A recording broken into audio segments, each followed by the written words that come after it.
Hi, everyone, and greetings from New Haven. I'm Henry Kwan with the Yale Alumni Association, and it's a pleasure to welcome all of you joining us for this live stream panel discussion entitled The Global Impact of Climate Change. This program is part of the Yale International Alliance virtual series on global citizenship.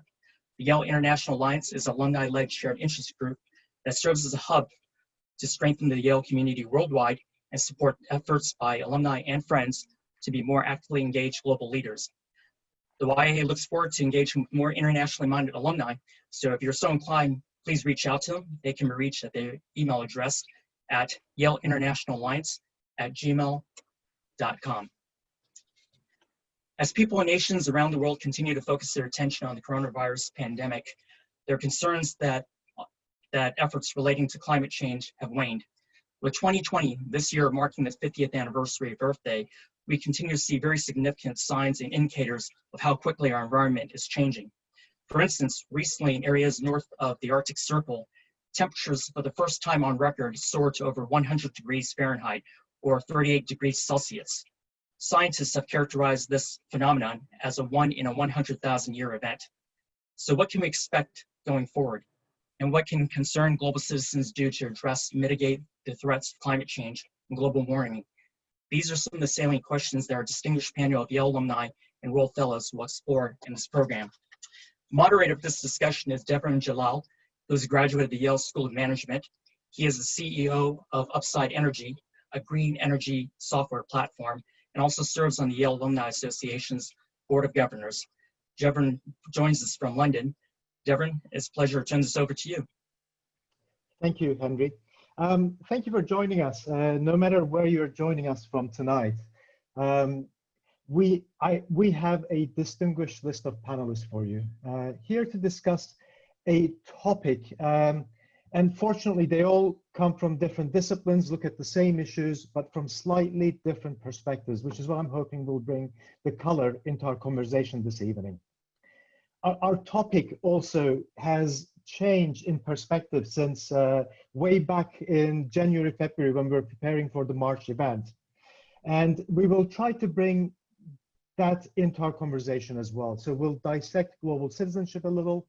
We will talk about the impact COVID has had on climate change and our thinking of climate change and how it may help us move forward to a better place as a result. But without further ado, some housekeeping notes. This is a recorded session, so it can be shared with the broader Yale alumni base. We will welcome your participation in the conversation, and if you wish to ask questions, you can use the Q&A button at the bottom right hand of your screen. I will try and facilitate and talk as little as possible, and I will let my fellow panelists introduce themselves. So to help with that, I would like to start with Gernot, who's joined us from Austria tonight. Well, thank you, Devrim, and hello, everybody. Thank you for the invite, and thanks also for taking the time to join this important conversation. My name is Gernot Laganda. I am a 2016 Yale World Fellow, and I lead the climate action programs at the United Nations World Food Programme. The WFP is the frontline humanitarian agency of the United Nations and probably best known for its logistical capacities delivering disaster relief. So when you turn on your TV and there are news of a big international cyclone, flood, or drought relief operation, chances are that the white Toyota Land Cruisers and the ships and airplanes you see are part of the WFP fleet. Our primary interface with climate issues is in helping countries respond to climate disasters.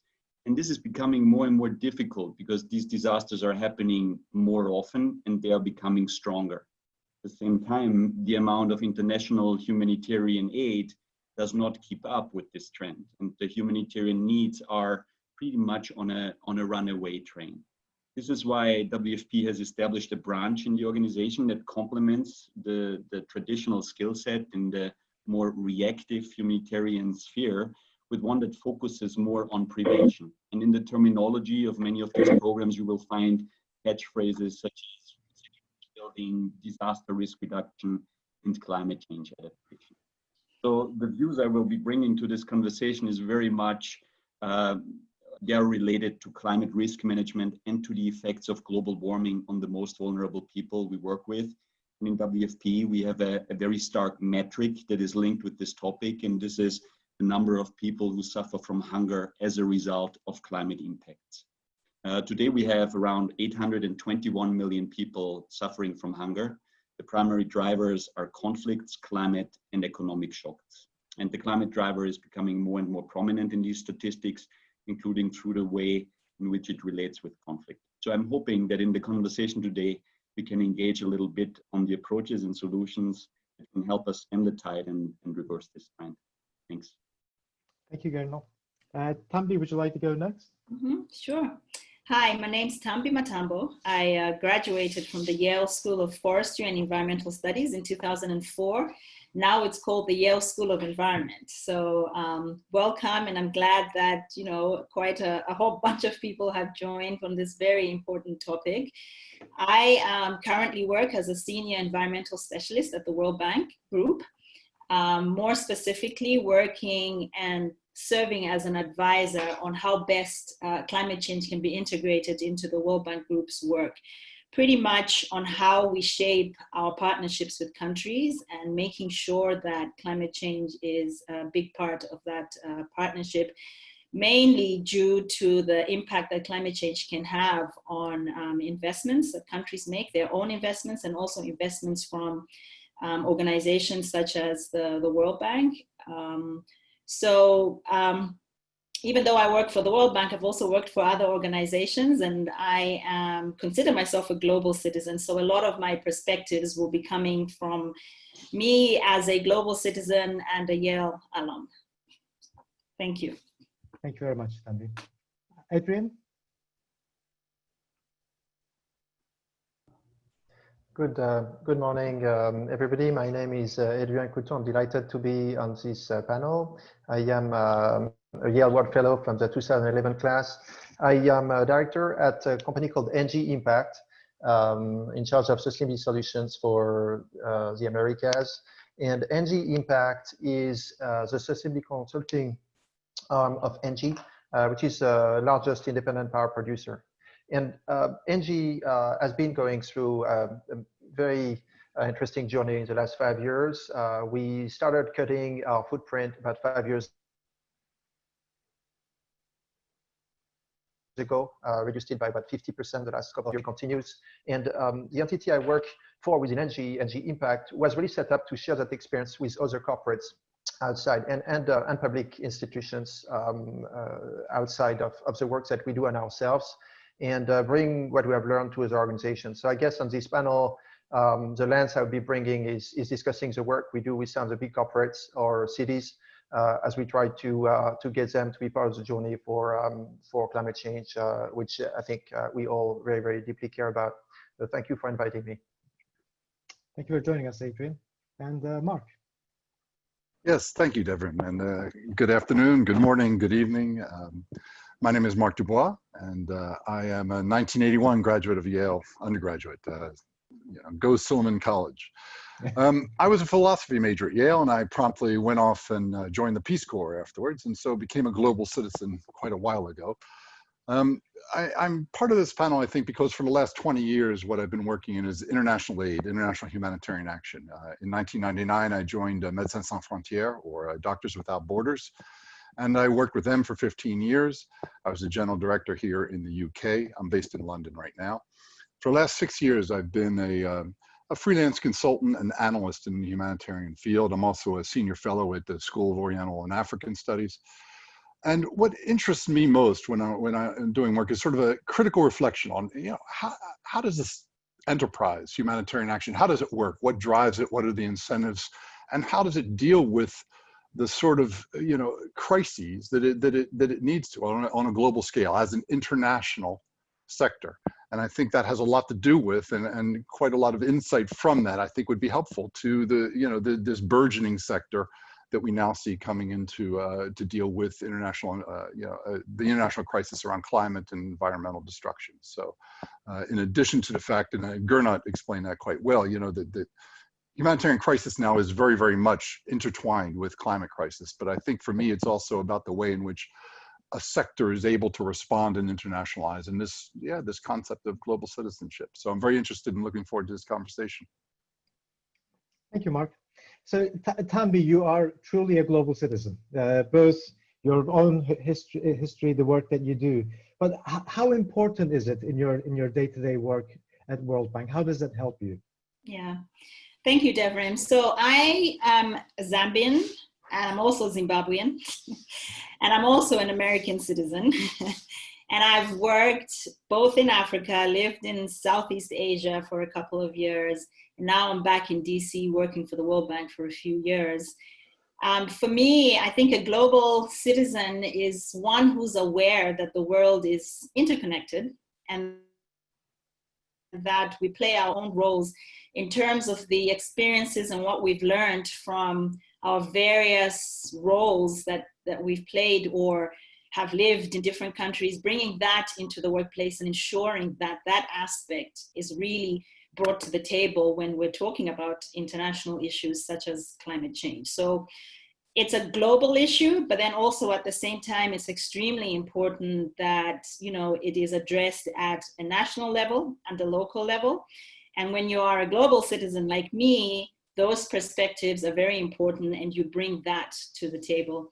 You definitely understand diversity and you understand that there's certain issues like climate change which are dealt with globally. I mean, even though some countries, you know, maybe bigger emitters than others, the fact is that it will affect different countries in different ways. So being aware of equity, being aware of the fact that, you know, there's also national level actions and local level actions is part of being a global citizen. I think it's really, really important now that, you know, we are in this COVID crisis and that, you know, it's an interconnected global issue. So I think that's what we bring as global citizens. Thank you. Very good, thank you. And Marc, in our conversations, we talked a lot about the role of the global citizen, but you had some interesting perspectives from your work in the humanitarian sector. How do you see this? Yeah, I mean, look, I agree with what Tambi said. I think the idea of global citizenship is an important one. At the same time, I think it's a problematic one, and in particular in the way in which it tends to play out. And you know, we've been discussing, you know, recently, around racism and issues like that. We've been talking about, you know, this concept of white privilege, and I think you could look at Western privilege or white privilege, and the way in which that intersects with this global citizenship and what that means, and in particular, the very stark power dynamic, the difference between the way I, as an American, might approach global citizenship and the way in which it's possible to approach it from other places. You know, there is a way in which this idea that the elephants in Tambi's home of Zambia or Zimbabwe are somehow part of my global heritage. You know, there's a bit of an appropriation that's going on there. You know, that I have something to say about those elephants. I get it from a perspective of us all being, you know, one big human family and the planet and all that. But at the same time, I think that it's quite problematic, especially in two respects. One is there's no reciprocity of that. The people in Zambia are not organizing right now to deal with the fact that Donald Trump signed away, I think, 2 million acres of Utah, pristine Utah land for open commercial exploitation, right? And that global citizenship doesn't seem to extend in the reverse. There's quite a power dynamic in it, right? It's quite a feel-good exercise. And the second thing is just to mention another politician who I don't really agree with, and that's Theresa May, who was the prime minister here. One of the things she said that I do agree with, though, is that when you're a citizen of the world, you're a citizen of nowhere. And I think what she means by that is, it is grounded in the fact that we are all humans and we have one planet, but it is not grounded in a set of responsibilities and civic duties, right? There is no accountability on my global citizenship. No one can hold me accountable for what I do or don't do. And I think that when you mix that with the you know, sort of that, the way in which, and I think Tambi said it very well, these are global problems, but these are local problems. But the power sits at that global level, and the power sits in the Western level, and what happens to the local in that power dynamic. And in humanitarian action, it's been very simple. The Western, Northern-based, armada of humanitarian organizations completely dominates the sector. And it is really, there are a lot of terms around the neocolonialism and things like that that are used to describe how we work at the local level. And I think that's one of the problems with global citizenship. So I'll leave it at that. All right, thank you for that. Gernot, this obviously comes across your work a lot, because you guys help at the global level, but fairly active and looking out for the local. But the question I have for you is slightly different. So when we talked about this topic back in January, February time, it was quite interesting, and we could see things quite crystally. There was a plan, and then something totally unexpected happened, and COVID came in. And at least in the West, COVID dominated the agenda. I mean, there were times when you looked at BBC's much read news articles on the right-hand side, and everything started with capital COVID all the way down, all 20 articles. So let me ask you this: how do you deal in your sector as well with this fight for the center stage? Because before that, it was all great, it was climate change, and that's all gone now. How does it impact your work, and how do you see us coming out of this, or do we need to? Yeah, no, it's a good question, and conversation.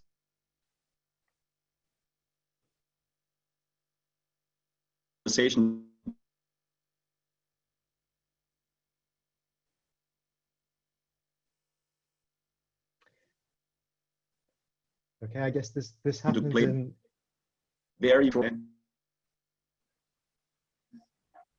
Yeah, go ahead, Devrim.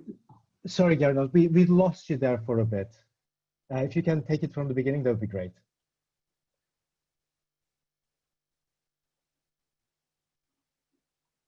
No. So let's do this. I'll give Gernot a chance to maybe try and fix his internet connectivity. Tambi, I want to come back to you quickly on that one. In your work, we talked that you have a certain principle or tracking and reporting structure that allows you to take that global view, but be able to track locally and report.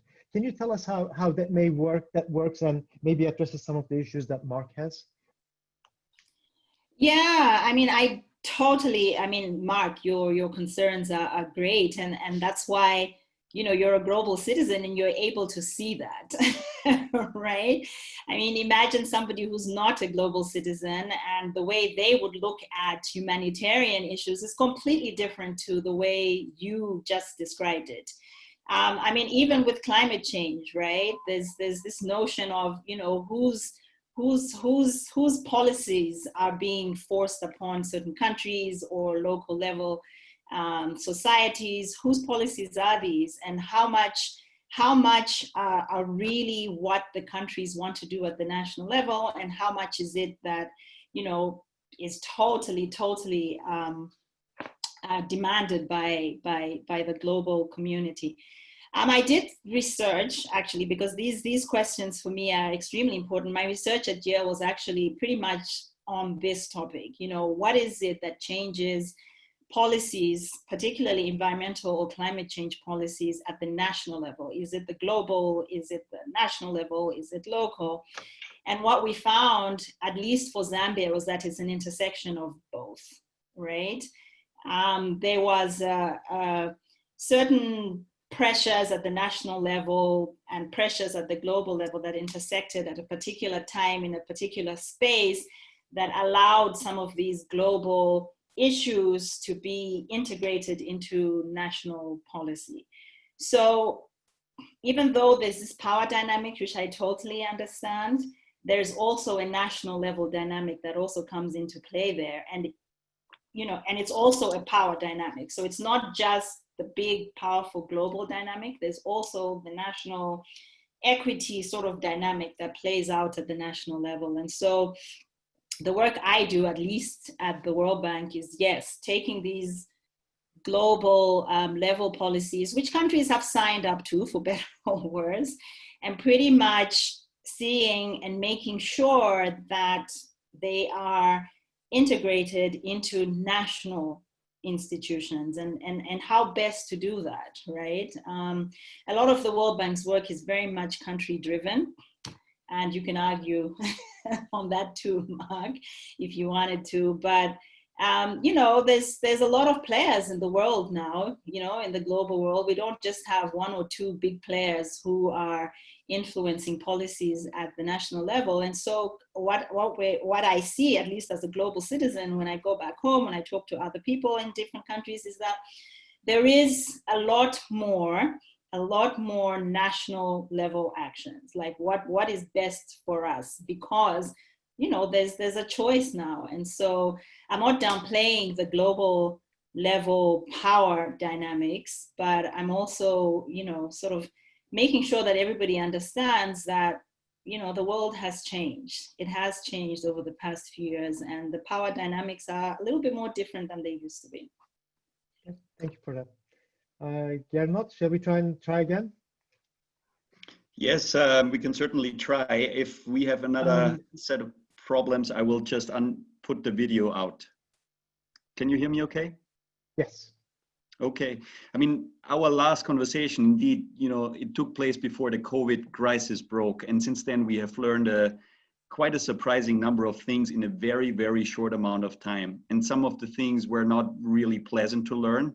The first one you have already mentioned, the news cycle made it look like we are living in a single problem world. COVID is the most dangerous thing out there, and climate is back in the bucket of things to deal with sometimes in the future when we have come to grips with the virus. But in reality, you know, many of the countries out there, they are dealing with a number of crises simultaneously. And, you know, it was certainly a difficult time for many people here in industrialized countries and Western countries, but in many African countries, for example, we see a lot of opportunities also. I think even when you flip things a little bit and you think what has changed positively, then I think we have already started to learn a number of things from COVID that are essential for dealing with the climate crisis. And the first one to me is, you know, we all were forced to internalize that the biggest global challenges have no national borders. There's still a surprising number of people out there who think that they're immune to the climate crisis because the biggest problems happen on the other side of the planet. And after COVID, I think these views are starting to change. Just like no one is geographically immune to the coronavirus, no one is immune to the impacts of climate change. And I think this is coming to hit home much better. A second thing that I think got emphasized is that our societies are only as safe as our most vulnerable people. So during the COVID-19 outbreak, you had the elderly, those with health conditions, being much more vulnerable to the disease. The poor people are much more vulnerable to its economic impact. And this makes us all more vulnerable too. So the response needs to be very decisive, and the changes that we need to happen very quickly. And also this is something that we have learned. You know, governments, companies, citizens, they have all set their minds to it, and we have seen a degree of radical action that really tells us there is not so much drag in our systems as we always thought. So if we apply the same degree of rigor and same degree of enthusiasm to the climate crisis, we have a lot of hope. And then, you know, I would say a third insight that is very relevant, at least, you know, also since many people here listening in are from academia, we saw a bit of a renaissance of the value of evidence and science. And there have been so many myths around the coronavirus, just as there have been a lot of myths around climate change. But on average, the countries and the individuals basing their responses on what the health professionals have been saying were doing a lot better. And we can safely assume that it will be the same with climate action. So quite a number of things, you know, that have played out in a very, very short amount of time. Thank you, Gernot. Adrian, you bring the private sector perspective in this audience. I mean, it hasn't been easy on private sector, especially if you are from the domain you're in. What has changed for Angie in the last 5 months, especially with some of your sustainability targets? Right. You know, I mean, did things change at NG? Yes. You know, who has not been impacted? So it did put a lot of pressure on the way we function. You have 160,000 people working at NG across geographies. For some of members of our teams, the crisis is still, you know, at its fullest. For example, our teams in Latam, and so a lot has changed, including in the way we work. But for us, it has not impacted our commitment to climate change, which was, as mentioned before, you know, really pre-existing all of this. We started this journey 5 years ago. We are very committed. We'll be moving towards a zero carbon target.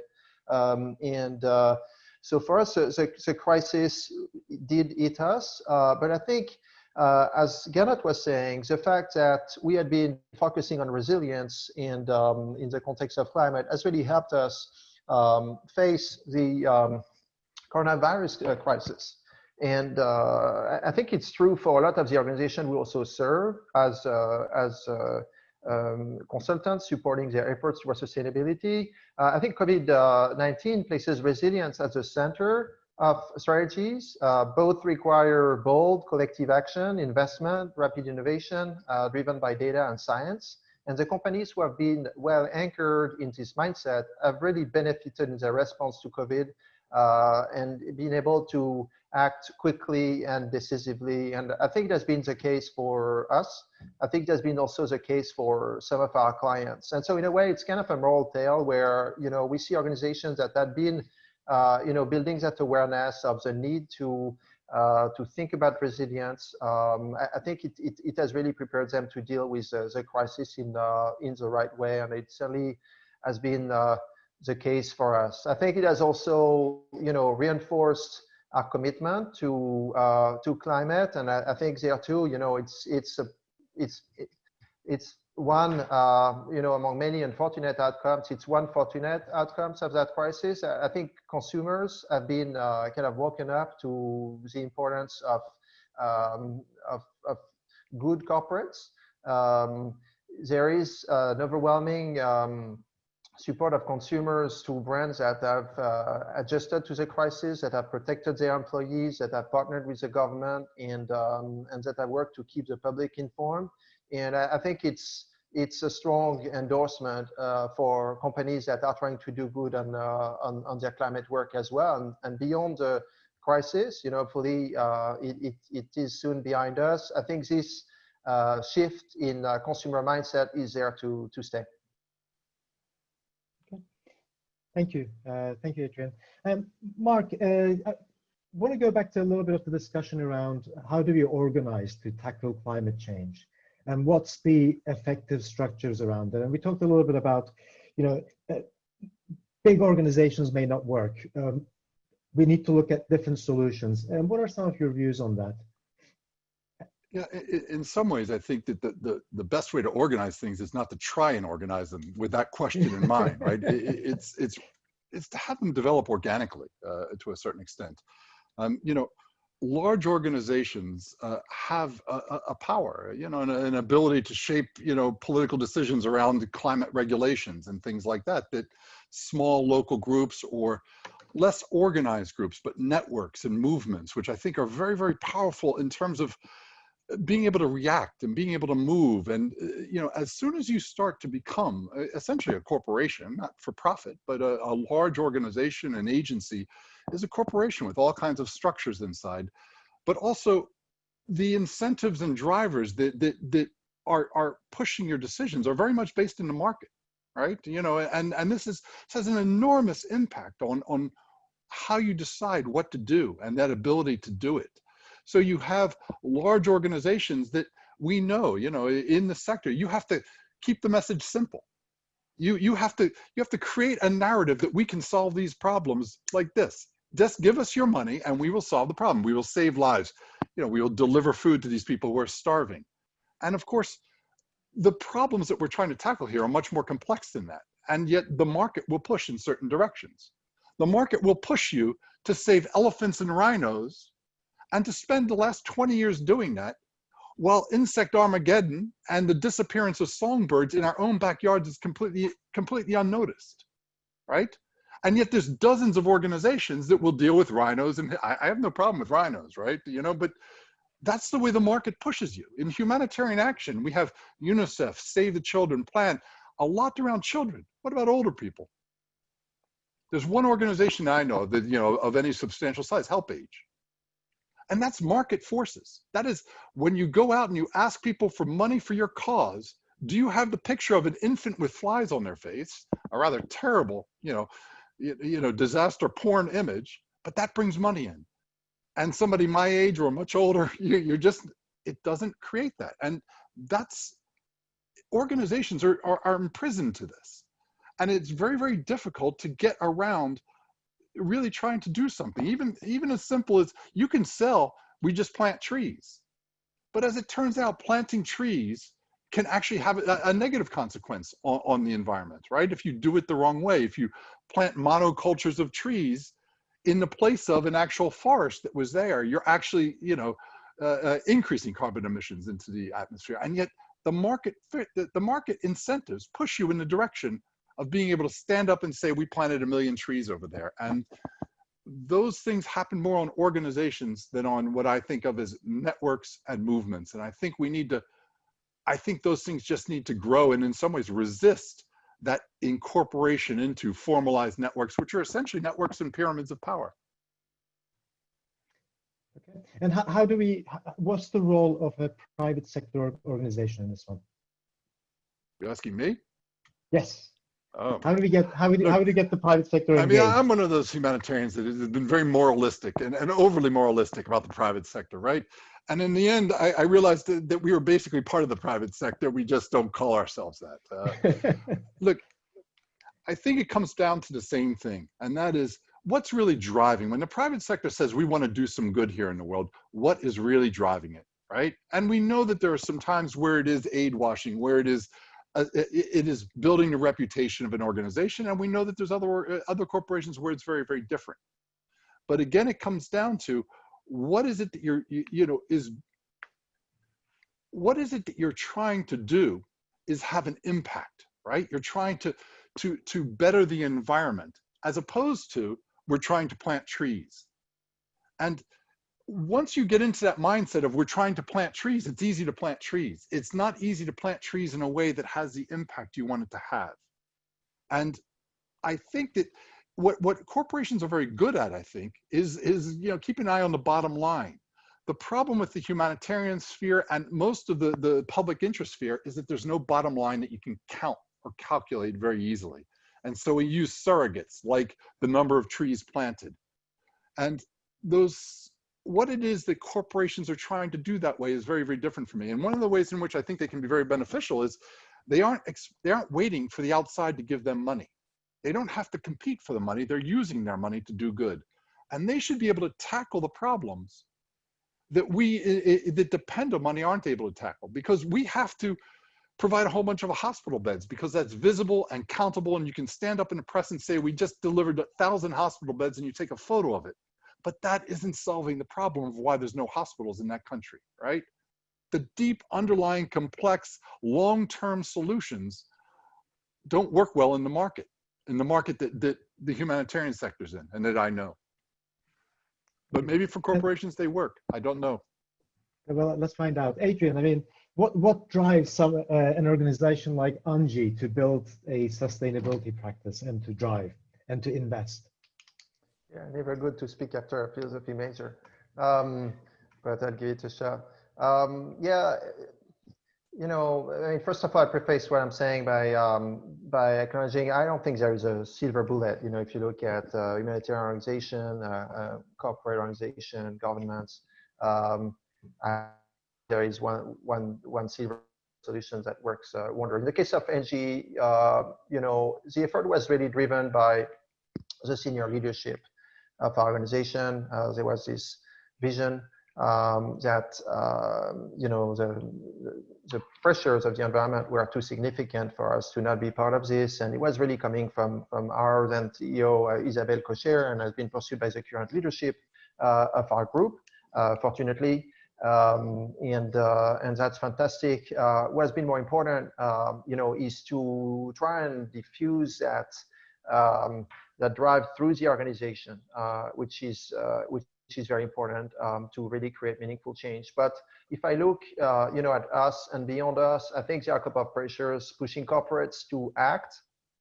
They come, one, from consumers. As mentioned, I think we're talking of Generation Z. There is a different kind of expectation and fluidity in the consumers. I think it's experienced very directly by, for example, apparel companies or food companies. You see popping up and all brands down quickly because consumers are able to really reassess their loyalties and go away if they feel that brands don't live by their values. And I think that's really a very, very important driver to create pressure on those companies to clean up their act, be it in terms of the environment or labor practices, for example, and not be caught, on the wrong side of history. So that's one pressure. Some investors are playing a useful role. For example, BlackRock, the international investor, is really pushing their investees to build sustainability transition plans. And we see very direct action from their intervention. You have the leader from CEO going out to those organizations, and then you see them, setting up a CSO position and starting to report on their carbon footprint because they have to. That's also pretty effective. And then you have, the peers that can also put pressure on organization. We see that a lot in the tech sector where organizations are competing for talent. And they are competing for their own customers, and so they really need to, do at least as well as some of their competitors. And we see that, for example, between Amazon and Microsoft in terms of cloud, where they really try to build their strategies, having a clean cloud, because they are competing for some clients that themselves are trying to decarbonize. So I think these different factors matter, and so does regulation. I live in California. There are stringent environmental regulation, and they are also driving change. So I don't think it's all corporate. I think there isn't one size fits all answer to your question. I think it really depends on where you are. But I think this combination of factors, is creating a change in the way a number of corporates are operating. I agree. I think combination of a bit of a stick and a bit of a carrot seems to be pushing organizations forward in the right direction right now. Yeah, maybe to add to that, a big challenge, I think, of organization is not only to decide to do that work, but also to figure how to do it. And, when our research shows that very clearly, you have 85% of companies that are in sustainability strategies, and you have in the range of 25 to 30% of them who are on track. It's difficult, especially if you are a large organization operating across the world, to actually do that work. And so that's the work we do, working with some of those organizations. But for many organizations, even those who have decided to do it, the path to do it is not simple. When you work in many different geographies with many different contexts. And I think it's very important not to just look at how to get organization to start the journey, but then figure how you can help them, go through that journey in the best way. Thank you for that. Tambi, I don't know if you can share this more openly, but in your work, when you're tracking your customers, the nations, and how they're performing against your promises of factors to do with climate change, how well are they performing? Well, it depends what you mean by how well are they performing, right? So are they fulfilling their pledges to the bank? Well, I mean, they don't have pledges to the bank, so to speak, right? I mean, my work is really making sure that the World Bank itself is living up to its global commitments, the commitments that it's sort of told the world that, we do care about climate change. And then, my job is pretty much to say, okay, in this particular country, how are we going to do this and ensure that, our country partnership frameworks are incorporating climate change. I mean, there's various ways to account for that, and it's very much nationally driven on how they really want to to account for that, there's, you know, you can go into a whole conversation on monitoring and evaluation and indicators and how much of a country's money that it has borrowed from the World Bank will actually go to climate. And we do actually count that as a group of multilateral investment development agencies together. We do have a methodology in which we actually do count what percentage of our investments in different countries is actually going to climate change. And it's slowly been increasing. You know, you can discount or, you know, not be very happy about the methodology, but I think, you know, it's very much a step in the right direction. And because we are a financing agency, I guess the best way to sort of measure how well we're doing on climate is how much money is actually going to climate when we do lend this money to countries. Okay, thank you. Yeah. And I'll ask a question. I'll start with Gernot, but others please feel free to participate. I mean, so there's a lot of talk, at least in Europe, and I see it happening elsewhere as well, that coming out of COVID, there's a increased emphasis on climate change and providing funds, grants, incentives to build back better, and a significant part of that going to climate change. And Germany has dedicated a significant amount of money. France has done the same. UK has just announced some things. We're hoping there'll be a little bit more in the process. But Gernot, if you were in charge of this, how would you do that? And would you think of a split between mitigation and adaptation to climate change in that? Yeah, it's a good question. I mean, there is a saying that says, never let a good crisis go to waste. And I think this is where we are right now. I mean, there is always an opportunity in the springboard that emerges in the wake of any crisis. And I think with COVID, we've seen that our societies are not as prepared or as resilient as we may think. So in times like this, countries have a very unique opportunity and a unique incentive even to strengthen those national systems for risk management and make a bit of a pivot from managing crisis to managing risks. I think that's really what's necessary.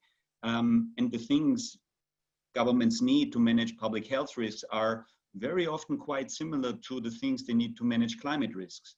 So countries need good data management systems, good information management. They need vulnerability assessments that can absorb new information very quickly. They need delivery mechanisms to reach the most vulnerable quickly. They need to know where these vulnerable people are, how they evolve in a very dynamic way. And above all, they need strong partnerships between institutions to mitigate the impact of a hazard. I think there we have a lot of work to do, because every single institution probably on the panel here, you know, they are working in their own space, and very often we don't recognize what our limitations are or what our comparative advantages are for that matter. So the UN, you know, that I represent in you know, with the World Food Program is probably one of the examples of this. There are many agencies that have good comparative advantages, but then when it comes to integrating those, there's a lot of friction losses sometimes, and we get criticized sometimes for not being integrative enough. There are many plans to have a one UN that is more effective, but I think in the wake of crises like this, we always have these big reflection points and learning opportunities that we need to also make use of. So for us, just speaking for the World Food Program, we are now really re-evaluating our partnerships at country level and see how can we collaborate with partners to help governments build these systems they need, you know, the safety nets for the most vulnerable. In some countries, we require, for example, access to insurance systems to manage these twin burdens of COVID and climate shocks. So we're working with the African risk capacity to protect 1.2 million people in the Sahel from these double risks. And they have now gone through a wave of COVID, and now there is a drought disaster on the horizon. So those are systems that need to be built in partnership. And another example is, you know, when we work with early warning systems and triggers for preventive action, when we try to disperse cash 3 days ahead of a flood event. that people can autonomously get out of harm's way, evacuate family members, livestock, reinforce their homestead before they become dependent on handouts and humanitarian aid. These systems, they need to be built. It takes a while to build them, so you cannot do that from one year to the other, but they are only being built if we partner with, the investors, with the World Bank, with the government, the private sector, and that's, I think, the big opportunity we have at this point. Okay. Anyone else like to pitch in on this one? Mark, please. And maybe just a couple of quick points. One is, I think the coronavirus, there will be a lot of lessons that come out of it. And right now, there's a lot of, you might, pontification, right? There's a lot of future gazing and telling you. I think most of what I read tells you more about what the person writing it, sort of what their interests are and what they think than sort of an actual analysis of the future. And I think it's very, very difficult. But I think Gernot hit a lot of really important points. I'd add maybe three things. One is, I think one of the things you need is going to be trust in government and trust in institutions. And you're not going to be able to move forward without that. And I think in a lot of countries that is in jeopardy. Second, I think that one of the things that happened, and we saw this after the Ebola outbreak in West Africa, is that there was an increased awareness around, oh, this pandemic in this other part of the world can affect us. And I think certainly coronavirus has proven that. But what will that lead to? Will that lead to better health systems in these places? Or will it lead to, sort of a fortification of global health security? In other words, response mechanisms to what is a structural inequality and a structural lack of healthcare systems in places. In other words, the fortification of the West against the pandemic that might come from somewhere else versus preventing it in the first place with good healthcare systems. And I'm afraid that the real investment will come into that, into protecting, putting up a fortress around the West, rather than investing in those countries and making sure that the next time something slips, whether it's Ebola or COVID virus, that it's dealt with there. And then the last thing, and it goes back to something I think Gernot said earlier about science. I think the verdict is still out on which way this will break in terms of the lessons around science and what scientists say. I think that to a certain extent, when we talk about what science tells us what to do, we're actually not talking about science. We're talking about a very small subset of science, and that is immunologists, virologists, and epidemiologists. And I have a lot of respect for what they have to say. But I think what we saw in West Africa with the Ebola outbreak and what we see again with the coronavirus outbreak is a failure to integrate that scientific understanding of how the disease will go with sociologists, anthropologists, political scientists, economists who understand how the impact is. And I say that because I think this is really key for the climate change people. To talk about climate change as if it were just a scientific event, and to talk about the policies that need to be put in place based solely on that science of climatology ignores, I think, the lesson of coronavirus and Ebola and everything else, and that is that politics matters, economics matters, the way social society, the way people integrate and talk and interact, all of that matters. And you need to bring those scientists into these discussions from the very beginning, rather than having what you might call a hard sciences approach to the solutions to what are not hard science problems. These are social problems that have grown, that of course have a scientific basis. So those 3 points. Yeah. If I may come in. So, I mean, this is, again, coming as a global citizen, this is where this all comes in, right? I mean, I lived in Africa. I go back, as many times as I can. And having seen how climate change is affecting farmers, my own family at the local level, if those scientists were more of a true global citizen rather than a global saying you're talking about the global issue and then really talking about the science, but if you bring those local experiences to the science and actually start talking about climate change in that perspective, which is happening, I think would really take us a long way.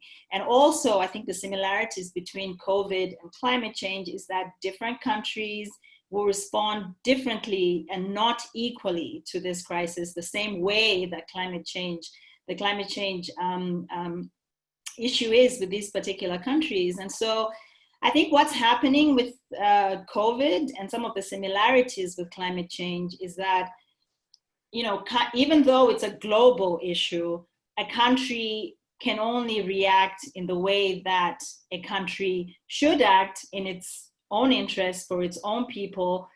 And so I think this is definitely a lesson that I think the climate change community and scientists should really learn from. I mean, it's really opened up a lot of inequity, and not just in developing countries, but inequities in developed countries. I mean, look at the US, for example. You know, the whole Black Lives Matter is not just about the police, it's about these communities that are inequitably affected by the environment, inequitably affected by climate change. And those same issues play out even at the developing country level. So it's a global problem.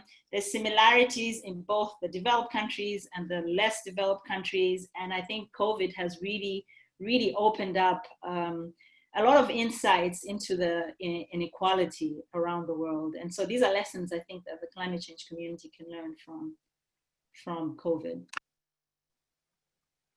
Okay, thank you. So we're coming towards the end of our session. What I'd like to do is probably direct a couple of questions to you guys from our audience. And the first one is from Thomas Nordberg, and it's an interesting one. We talked a lot about nations and multinational organizations and corporates, but quite a few countries came together and signed the Paris Accord. And how can we persuade them to implement their financial commitments? For example, developed countries who have pledged to mobilize public and private finance for developing countries. How do we persuade them? How do we put pressure on them?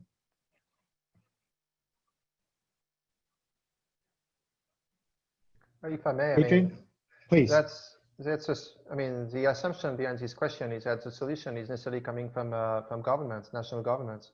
I don't know if I agree with that. You know, time is running out.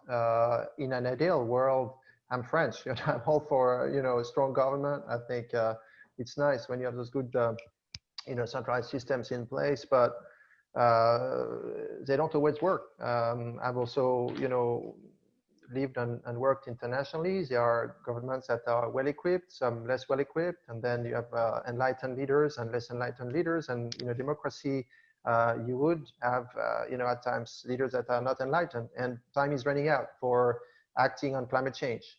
And so, as much as I think it is useful to keep putting pressure on governments for action, it's also good to consider the other angles that you have to create change, including cities.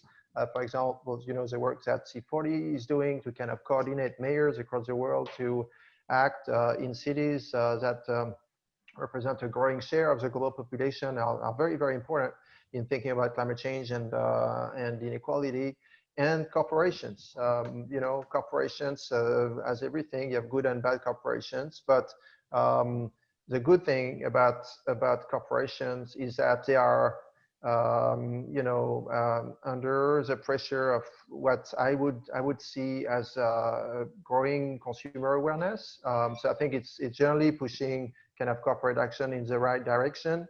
And for the largest of them, they work across borders. So when COVID hits, they're not going to shut borders and then focus on their one leader part of the world. They are going to look at their workforce globally and be one force for limiting the selfishness of national action. So I think there is a usefulness in looking at some of those corporate giants and figure what role they can play in the crisis because they have the ability to move much faster than the public sector in general. You have significant financial resources that can be mobilized if you have the right people. And I think it's a very important angle. And you did have during the crisis a group of corporates that came together to ask that recovery 55 global corporations that came together to urge world leaders to achieve a net zero recovery. So I would not dismiss the change that can come from that group. Thank you, Adrian. So what I'd like to do as last to close our session off is to give each one of our panelists a minute to sort of summarize their reflections on the session and leave us with the one thought that they'd like us to take away from this session. So, Gernot, would you like to go first? Okay, I mean, if I had to pick one thought, then probably I would say, you know, prevention is always better than cure. It's cheaper and safer to prevent people from catching and spreading the coronavirus than to attempt to treat huge numbers of cases at once. And that's always been the case in the health sector, and it's the same with climate change. It is much better to prevent runaway temperature rises and scenarios than to do nothing and then be forced to figure out how to deal with the enormous consequences later. And along these lines, I think we have this recovery opportunity now, and everyone needs to do their bit in the institutions they work in. I mean, my part will be to help countries in this move from managing these repetitive cyclical disasters in a reactive manner and go towards managing risks, you know, in a more forward-looking and anticipatory manner. That's going to be my personal takeaway from this whole COVID experience. And yeah, prevention better than cure would be my final word on this. Thank you. Tambi? Yeah, so for me, of course, prevention is better than cure. I also believe that, you know, there's an opportunity here to build back better, as greener, better, and maybe not so much let's build resilient roads today or build an excellent transport system across the country, but to set a tone for more equitable and more resilient growth. And I think the whole COVID crisis and what everybody is talking about is really at the core of this, is really building more resilience. And resilient is not just about more resilient health systems, but it's also about building more resilient in terms of climate change and sustainable growth. Thank you. Marc? Yeah, I mean, I would second what Gernot and Tambi just said, but I would add to it the idea that there's a lot of reform that needs to take place, and I think you can through governmental structures and corporate structures and everything else, you can get to reform, but I don't think you can get to transformation.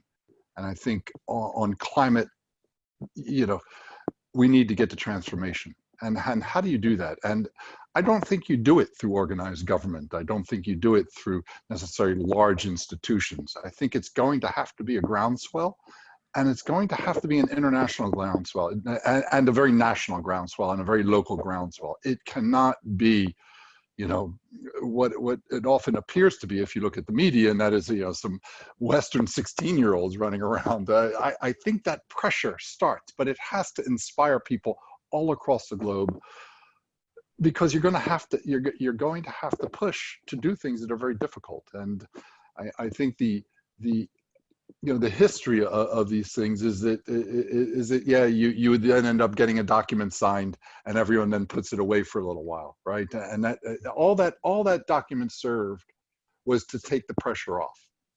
It didn't serve to actually move forward. So I think reform is a good thing. I think transformation is a necessary thing. And if reform gets in the way of transformation because it takes the pressure off, I think we need to think about that and how you combat that. Thank you, Marc. Adrian? I guess I would echo in different words what Marc just said. I would say build a movement. To me, the commonality between pushing corporations to act and pushing governments to act is people that care and use the levers that they have, the multiple. We see some impact of it for corporation, but it's really equally important to see people voting and making that change happen. And it's equally important that happens at a lower level of an organization, at the senior level. To see lasting change, we need organization committed at all levels to that agenda. Otherwise, a leader is going to change, and then the direction of the policy is going to change. And yeah, I think social media can be a force for good, and can be very helpful in building those movements. So that's what I would emphasize. Thank you very much. This has been a very interesting session for me. Thank you, dear panelists, for joining and contributing. Thank you, audience. You came in larger numbers than we thought you would. Much appreciated. I realized there were a lot more questions than we've been able to respond. What we will do is actually circulate your questions to the panelists, and then Yale International Alliance will share the responses back with you. But once again, thank you very much, and have a good rest of the morning, afternoon, or evening, depending on where you are. Bye-bye. Thank you. Bye-bye.